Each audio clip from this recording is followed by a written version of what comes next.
Welcome to SKM institute. नए सत्र के लिए इग्नू के सॉल्व असाइनमेंट अवेलेबल है।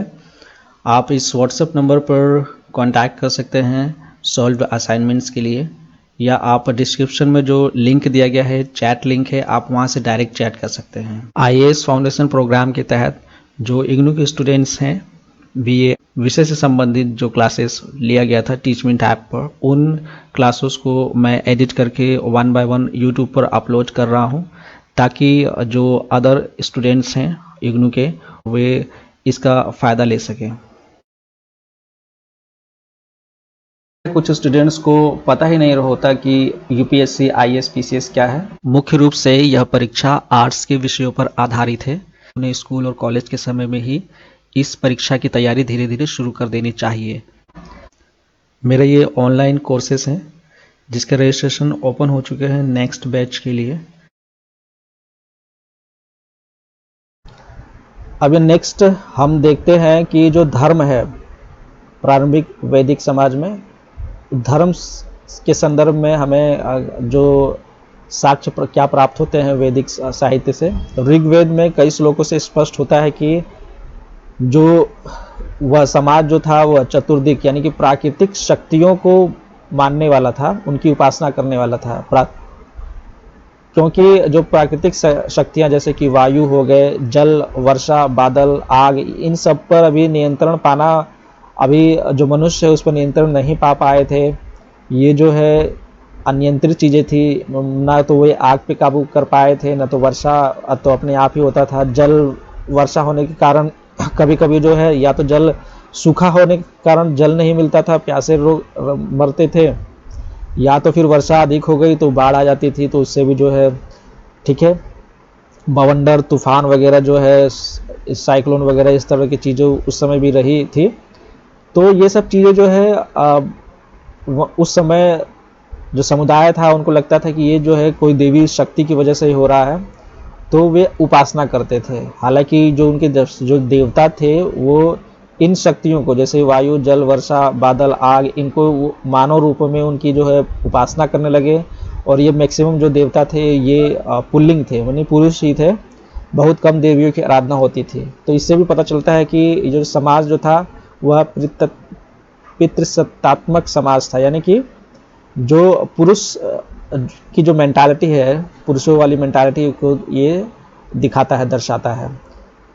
और यह जो है जैसे इंद्र है, इंद्र का उल्लेख किया गया है, शत्रुओं को नाश करने वाला। और ये काफ़ी इम्पोर्टेंट देवता है जिनको शक्ति का देवता माना जाता है, इनकी उपासना की जाती थी। इनको बादलों का देवता भी माना गया है। इसके अलावा इन्हें वर्षा करने वाला भी कहा गया है, ठीक है।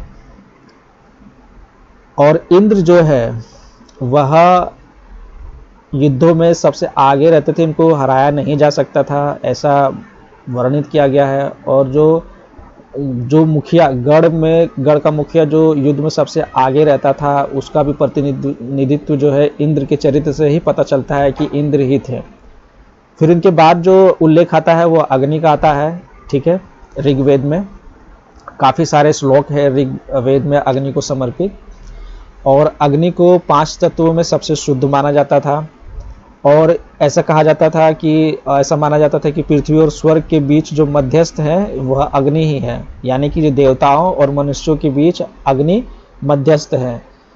कई सारे जो संस्कार वगैरह होते थे, शादी विवाह होता था, वो अग्नि की उपस्थिति में ही होते थे।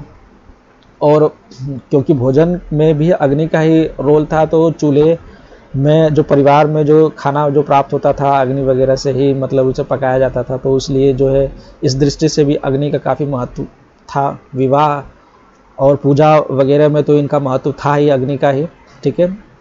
अग्नि को इसलिए भी आदरणीय माना जाता था क्योंकि ये जो चीज़ें हैं, जीवाणुओं को नष्ट करना और जो गंदगी वगैरह जो थी, मतलब जो चीज़ों, जैसे आगे कई पार्क है उसमें झाड़ू लगा करके एक तरफ करके फिर वहाँ पे आग लगा दी है, ठीक है।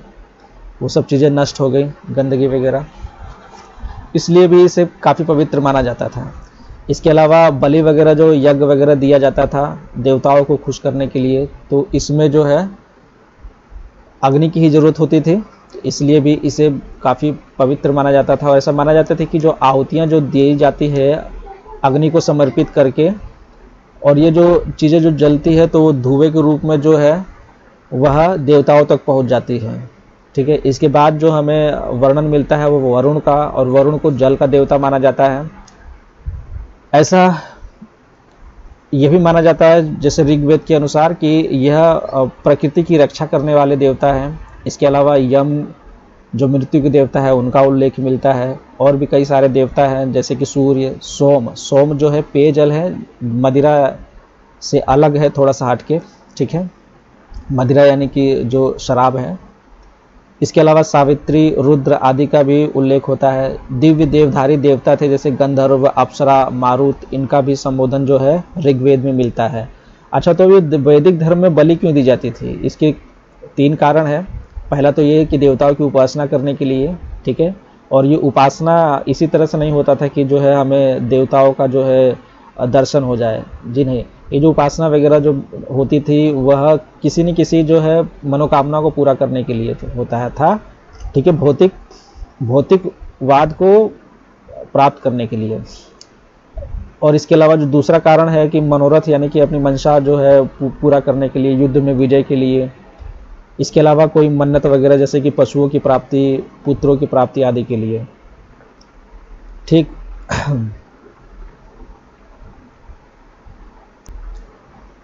इसके अलावा सेम जो अभी इससे पहले वाले सेक्शन में हमने डिस्कस किया कि यज्ञ वगैरह की वजह से जो है यज्ञ इसलिए ज़्यादा होने लगे क्योंकि जो लोग हैं वहाँ पे कबीलाई और युद्ध वगैरह ज़्यादा होने लगे, तो यज्ञ और बलि का जो प्रचलन है वो ज़्यादा होने लगा। यानी लोग जो है युद्ध में विजय के लिए जो है यज्ञ वगैरह करवाते थे। तो वहाँ पे जो है अब पुरोहित वर्ग का महत्व बहुत ज़्यादा बढ़ गया। और इसका कारण एक और चीज़ हुआ कि जो बलिदान वगैरह होते थे ना, तो वहाँ पे जो वेदी वगैरह जो यज्ञ की जो चीज़ें जो है व्यवस्थित करने के लिए कुछ गणितीय रचना भी करनी होती थी। तो गणित का भी थोड़ा सा इसमें जो है अनुभव प्राप्त होने लगा। इसके अलावा जो पशु का बार बार बलि दिया जाता था, तो पशुओं की जो शरीर है उनकी जो शरीर संरचना के बारे में भी जानकारी, ज्ञान प्राप्त होने लगा। ठीक है, तो ये प्रारंभिक गणित की आवश्यकता गणना के लिए ज़रूरी था, यज्ञ वगैरह देने के लिए। ठीक है, चीज़ों को उचित स्थिति में रखने के लिए। तो प्रारंभिक गणित की भी यहाँ पे जो है ज्ञान बढ़ने लगा।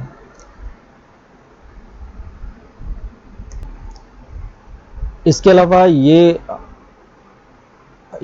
जो पैराग्राफ है काफ़ी इम्पोर्टेंट है, इसलिए है क्योंकि इसमें ये चीज़ें काफ़ी अच्छे से बताया गया है कि क्यों पहले बलि वगैरह दिया जाता था। इसका एक तर्क पर आधारित विश्लेषण दिया गया है, और फिर बाद में क्यों बंद हो गया। तो शुरू में क्या होता था, इसका जो बलि आधारित जो पशुपालक जो चरवाहे लोगों का धर्म था, ये तो हम जानते हैं, ये ऋग्वेद से ही पता चला। मतलब ऋग्वेद जो साहित्य है उससे हमें उस समय के समाज वगैरह के बारे में जानकारी प्राप्त होती है। तो ये जो बलि वगैरह दी जाती थी, इसका एक और ये सामान्य बात उस समय हुआ करती थी।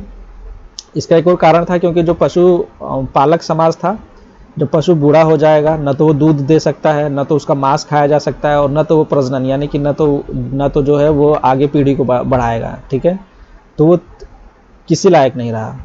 परंतु वो जो है भोजन उतना ही कर रहा है, उसको चारा उतना ही चाहिए, उस पर जो है उसको खिलाने पिलाने में उतनी ही मेहनत करनी पड़ेगी। तो ये आर्थिक दृष्टि से लाभकारी नहीं होता था, इसलिए जो है मालिक के बोझ को हल्का करने के लिए उसका जो है बलि दे दिया जाता था। ठीक है, तो बूढ़े जानवरों की ही बलि देकर के उनको नष्ट करने का एक महत्वपूर्ण तरीका था। ठीक है, इसके अलावा बाद में जो है कृषि प्रधान जो कृषि आधारित समाज हो गया था, मतलब जो समाज थोड़ा सा इवोल्व हुआ, और फिर वहाँ पे दोबारा से जो है कृषि होने लगा। मतलब लोग कृषि पर ज़्यादा ध्यान देने लगे, कृषि की टेक्नोलॉजी पे वो ज़्यादा रिलायबल हो गए। जो जैसे जैसे तकनीकी विकसित होती चली गई, तो जो समाज में परिवर्तन जब हुआ, खेती बाड़ी ज़्यादा करने लगे। ठीक है, और जो फिर वहाँ पे जो बूढ़े पशु होते थे, उन पशुओं से वो जो है हल वगैरह खिंचवाते थे, और भी कई प्रकार के जो कृषि के कार्य थे वो बूढ़े पशुओं से कराने लगे। तो फिर जो बलि वाला जो सिस्टम था वो ख़त्म हो गया। यानी कि उस समय फिर जो है पशुओं पर दया लोग दिखाने लगे कि यार ये तो हमारा कुछ ना कुछ काम कर ही देते हैं, इनको क्यों मारा जाए बेचारों को। ठीक है, तो इस तरह से जो बाद के समय में पशुओं की जो बलि है उसको बंद कर दिया गया। मतलब ये समाज में एक घृणित चीज या घृणित दृष्टि से इसे देखा जाने लगा। लेकिन वेदों के हिसाब से पहले जो है बलि वगैरह काफ़ी खूब दिया जाता था। ये वेदों में जो ऋग्वेद है उसके श्लोकों से ही पता चलता है। तो हमने दो चीज़ें इसमें हमें स्पष्ट रूप से पता चला कि शुरुआत में जो ऋग्वेदों के आधार पे जो श्लोक वगैरह हैं उनके ही आधार पर हमें पता चला कि पशुओं की बलि दी जाती थी। और तर्क के आधार पर यह हम समझ जाते हैं कि वो बूढ़े पशु होंगे जो कि दूध नहीं दे सकते थे, मांस वगैरह और प्रजनन वगैरह जो है पीढ़ी को आगे नहीं, किसी काम लायक वो पशु नहीं थे, तो उनकी बलि दे दी जाती थी। बाद के समय में जब खेती बाड़ी लोग करने लगे तो उन्हीं पशुओं का जो है वो इस्तेमाल करने लगे। हल चलवाते थे, बोझा ढोवाते थे, तो किसी न किसी काम में वो पशु काम आ जाते थे। तो फिर वो जो बलि वाली जो चीज़ें थी, पशुओं को मार करके ख़त्म कर देने वाली, बलि यज्ञ करके और उसमें बलि देने वाली, ये चीज़ें ख़त्म हो गई।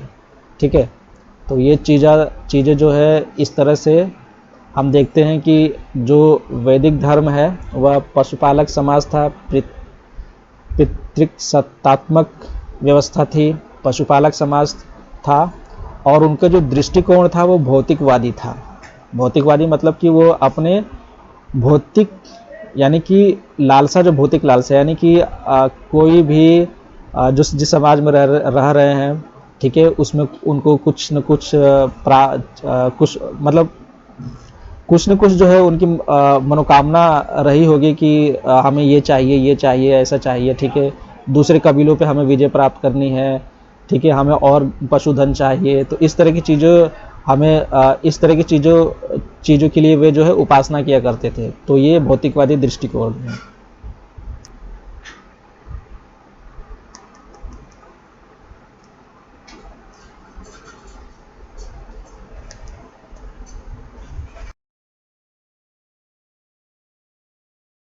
Thank you very much.